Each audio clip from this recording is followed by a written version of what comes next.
what, and I'm going to be totally biased in the way I even asked this, but like, what in the world is the women's USA basketball team doing by leaving off the person that is driving traffic to women's basketball as a whole? Please. She's not the only player driving the WNBA. I want that to be stated first. What? You know, I know everybody is Caitlyn Clark, but if you guys, I've been thinking about this, and this is a sore subject for me. She really, if she was good with Iowa, her maybe freshman, sophomore year, who talked about her? I mean, we didn't, she really didn't come on the scene until her junior year against LSU, and Angel Reese was in her face doing this, and they had the trash talking. Caitlyn Clark and Angel Reese, or Angel Reese actually, got the whole animosity and rivalry started. And so, of course, you're going to pay attention to her stats and her stepping back. But the media, in my opinion, wasn't talking about her. I didn't hear anything about her until that year. And then, of course, this year when she played in the finals and lost again, she had a good performance or whatnot. So okay, and the media is Caitlyn Clark, Caitlyn Clark. If you ask me, it's Angel Reese and Caitlyn Clark that is driving the WNBA. Second thing, she didn't deserve to be a rookie going into the Olympics on the Olympics team. She's not tough enough. She can't even take a hard foul right now in just a regular WNBA, if you ask me. So I don't think she deserved to go. She's a rookie and she's not tough enough. And I just think that she's overrated right now. Yes, but she doesn't even have the best stats. That's a whole nother question. But anyway, I'm okay with the decision to leave her off. And I amen whoever made the decision. Okay. Brother James, thoughts on the women's basketball team? Man, I had to come after that one. So I agree 100% with Leslie. Uh, it was a lot of hype. Her junior senior year. I watched her in some of her games in the WNBA and wasn't impressed at all. She looked more like a fish almost out of water. In several games. I mean, can she hit the three? Yeah, she can still hit the three, but she was just it looked like she didn't belong. And I forgot the girl's name from LSU, but she looked like she belongs there. And she has some of the numbers. I mean, she's a rookie too, but she has some of the skill set and the numbers to show that hey, it was not a fluke with me. This is who I am. I'm gonna have stability in this league. Yep. All right, Deacon Hill, thoughts? First of all, I just want to give a tribute to the logo, Jerry West. That's why I have my hat on backwards. So he passed away today at the age of, I believe, 86 years old. So that's why I have my hat on backwards today. But again, for Caitlyn Clark, I think they made the right decision, but I think it was. I could see why people would think that she should be on there because she is a draw. I mean, she's drawing 17,000 fans to games now that they never were drawing before. She's very popular, but I heard a couple of other women saying that the Olympics is a different animal. They don't need that popularity it's a world sport, so they don't need that draw that the United States is trying to use her for. And I think they made the right decision because for the WNBA in the long run, because if she goes on that big platform and falls flat on her face, all this hype can go away.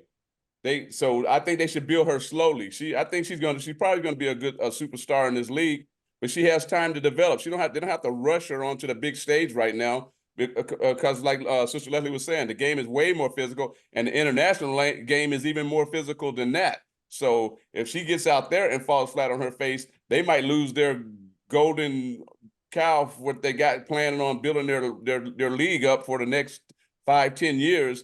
They might lose it all in one Olympic, So I think they made the right decision. Just bring her along slow. So I don't have a problem with them leaving her off the team. Yeah, I think so. I think with part of it is the fact that there are, I mean, even in the men's team, there are business decisions. There are people that are not on the men's Olympic team that stats wise and everything else should be on the men's team, but it's people that draw. It's people that are going to get the sponsors happy because the sponsors are paying the teams to represent them and be high profile. And I think from a skills point, a rookie being on the Olympic team doesn't really make sense for men or women. Period. Diana Taurasi doesn't make any sense to be on the women's team, but it's like they're like, I don't want to say grandfathering her in because she's towards the end of her career, but they're kind of grandfathering her in. I mean, she has kind of similar stats to Caitlyn Clark, but from a business standpoint, it's a horrific idea. Like the women have won like 9 golds in a row or 7 golds in a row or something like that. I had no idea that that was the case because Yeah. I've never watched the women's basketball during the Olympics. And you have this, whether it's deserved or not, skills wise, you have this, the eyeballs, the eyeballs of the United States are on women's basketball at this point. And to not to capitalize on that is like, because the women are going to win anyways. I mean, be realistic. I mean, you could probably take a half the team and put other women on there, and they're probably still going to go roll. They crush internationally. I mean, the women's soccer team got all this focus for them being real strong for 4 to 6 years, whatever. The women's basketball team just murders and doesn't get the kind of attention that you think you should get when you're always going and always winning gold. I see it for basketball skills wise, totally agree. Business wise, I think it's just a bad decision because I think there's going to be I think there'll be a lot less eyeballs on their games than there would be if she was in it, whether she's playing or not. I mean, whether she's even on the bench. Well, I mean, just to say, as early as this morning, this subject has been really on first take in some of the major, platforms, sports platforms for several days. Like they said this morning, the women, they're not going to even be on the main screen. So whether Caitlyn, say they use it for marketing or for business or whatever, first of all, people are not, they're going to watch the women or they're not because of the network that's going to be broadcasting the games. So it's Caitlyn being on the team is not going to make any real difference one way or the other. I mean, and the Olympics, they're publicized already because they're the Olympics. They don't need Caitlyn Clark to be their marketing cash cow. They just don't. So that's just a myth. And then the other thing is even if they put her on the team, there's a chance she wouldn't even get to play. So who's gonna, sit there and oh, here she's gonna come in. That's just too far-fetched. And also like the commissioner, whoever from the Olympics, made the point, we're not here for marketing reasons. We're here to put together a team that's going to bring home the gold. They're not, after the cash cow and the marketing and all these things. And so it was the right decision. And going, I want to touch on just something you said a while ago. Deacon Greg said, selling out crowds or whatever, 17,000. But I watched Angel Reese, that's the LSU. I watched well before the finals, the NCAA finals.